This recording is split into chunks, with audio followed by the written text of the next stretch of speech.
Hey, what's up? I'm Coach Ryan Family. I am about to get a good squat session in today here in the VIPAR pit, and I wanted to talk to you a little bit about the warm-up process.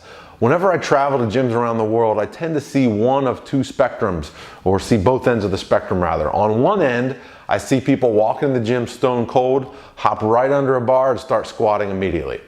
At the other end of the spectrum, I see people flopping around on a foam roller for 45 minutes, a lacrosse ball for 30 minutes, some other mobility tool, rolling, stretching, doing a lot of static stretching, and kind of never actually getting into their workout, to be honest. The best warm-up lies somewhere in between those two, which is a big, broad range, but I'm gonna kind of share with you today the essential components of a warm-up. So a warm-up has three components: biomechanical, physiological, and neurological. When we talk about biomechanical, we're talking about the active range of motion of the joints. So you need to let your joints, the receptors within the joints, as well as the tissue itself, you need to let it know what the active range of motion is that you expect to achieve in that workout today. Physiological, we're talking about preparing the body, increasing the core temperature of the body, secretion of synovial fluid in the joints, prompting hormone release to allow for a good workout. So things like the catecholamines, the fight or flight hormones, testosterone, growth hormone, all those things that are part of the preparatory and adaptive processes. And then neurological, we're looking at activating inhibited muscles. Maybe you have inhibited muscles due to the fact that you sit at a computer desk for 16 hours a day. Maybe you have an old injury and some of the muscles surrounding that injury tend to be, you have a hard time recruiting them, so we're going to learn to activate those muscles. We're also going to prepare the central nervous system for the load you're about to lift, as well as the speed and the fiber recruitment you want out of the exercise. And then essentially we're going to take off the parking brake. When you train, we want you to be able to train hard and give it everything you got. The brain controls how much output you can put to the working muscles, so we're going to take off the parking brake to allow you to really go full go.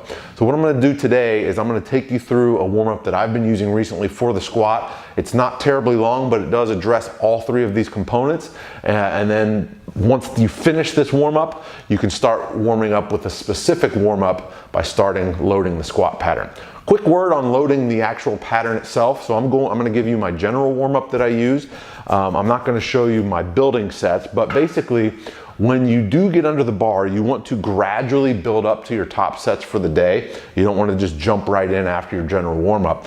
And as a rule of thumb, don't increase the weight until a certain weight feels good and you feel greased up and ready to go. So you look at elite powerlifters, guys that squat 800 pounds, they don't put a bunch of plates on at a time. A lot of times you'll see them jump one plate at a time all the way to 800 pounds. Take your time getting to your working sets and don't increase the weight until everything feels greased up, ready, good movement patterns, crisp, sharp. For example, myself personally, I will often do 4 or 5 warming up sets, maybe just 3 to 5 reps with 135 pounds before I add another plate, okay? So with that being said, I'm gonna go ahead and dig right into the warm up and we'll go from there. For this first exercise, we've got a banded posterior glide of the tibia. So in this squat workout, I was going to be doing some deeper Olympic style squats with a more upright torso, which requires a lot more forward travel of the knee.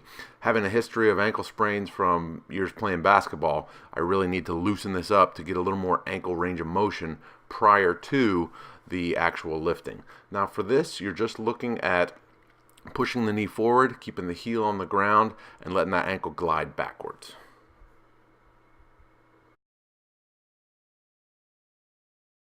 From there, we're still working on the biomechanical aspect of the warm-up, so I'm trying to take my hips through a range of motion with controlled articular rotations. Basically, I'm using the muscles surrounding the hip to take as wide of a range as possible to allow the brain to know what ranges of motion I expect during the workout. For this, you want to do 10 repetitions each direction on each leg, so we're going both clockwise and counterclockwise. From the articular rotations, we progress right into the bird dog movement. We're looking for 6 to 10 seconds on an isometric hold. This is more closer to 6 here. And we're looking at keeping a nice, stiff, stable spine while we extend the arm and the glute. You want to think more about making your hand and leg long as opposed to lifting up. So reaching for the wall in front of you as well as the wall behind you. And again, there should be no movement at the core. It should be nice and stiff to practice stability. After the bird dog, we get into the modified curl up. For this, you're just going to support underneath your lower back, support a neutral spine with your arms, and you're simply going to lift the leg up and lift the shoulder blades barely off the ground. This is going to create nice rigid stiffness in the spine that tells your brain that it's okay to move heavy weights because the spine is stable. You want to do your best to keep a neutral neck and not lift up with your head.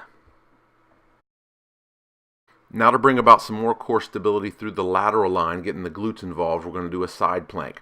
You can do these from your knees as I'm doing here, or you can do them from your feet if you're a little bit stronger. I need a lot of work on this movement, so I'm doing a regressed version of it.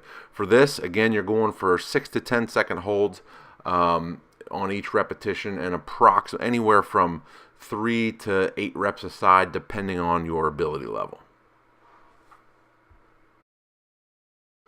All right, this one's a little sloppy. I definitely need a lot of work on this, but this is a bench adductor squeeze from a plank position. We're working on getting those adductors involved and getting them woken up prior to the lift. Adductors are very, very important for hip extension as well as being stable in the deep position of the squat.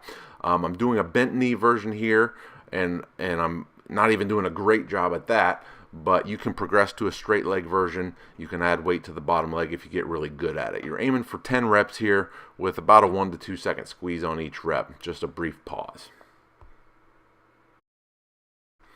Now it's time to wake up the hamstrings. We're going to start in a kneeling position on a pad, and you want to get the hips fully extended and then lift the heel up as high as you can by contracting the hamstrings hard. We're going for at least a 3-second hold here, up to 6 to 10 seconds, depending on you feeling it wake up. You want to try to focus on activating your hamstrings and getting them to cramp and contract hard here. It's a simple movement, but it's actually very challenging if you put your brain right into your hamstrings. Now you'll notice my range of motion is somewhat limited here by tightness in the front of my thigh, and you don't want to break at the hips as you do it. This is a great drill for both the abdominals and the obliques as well as the hip flexors. The psoas is a big time stabilizer in the bottom position of the squat, so we're going to wake up those hip flexors, get them prepared for activity. Doing a couple reps of this should make your squat pattern feel nice and grooved in that bottom position and nice and stable. From here we progress into a bandit at the knee squat with a anterior counterweight. This is good for activating the core muscles in the squat as well as the glutes by pushing out hard against the band. You want to focus on staying tight here, hinging at the hips as much as possible as you drop down, and working on keeping an upright torso if you're preparing for a narrow stance Olympic squat style workout like I was doing. Must have been really excited to jump right into my squat workout because I completely forgot to film this one. But all it is body weight squat jumps. You're simply going to squat down into like a quarter squat position and jump as high as possible, resetting in between each rep. And you want to do about 5 to 10 reps here. And the goal is simply to activate the central nervous system. We want to get the brain to recruit as many motor units as possible in the lower extremities to allow for a powerful squat. So we're training the brain, we're activating muscle fibers on this one, and we're just generally being explosive leading into the first set of the squat. All right, now I'm warm, I'm loose, and I'm ready to rock. It's time to start diving into the squat warm-up sets. I'm Coach Ryan Finley from the VIPAR Pit. If you like this video, please hit subscribe below. See you next time.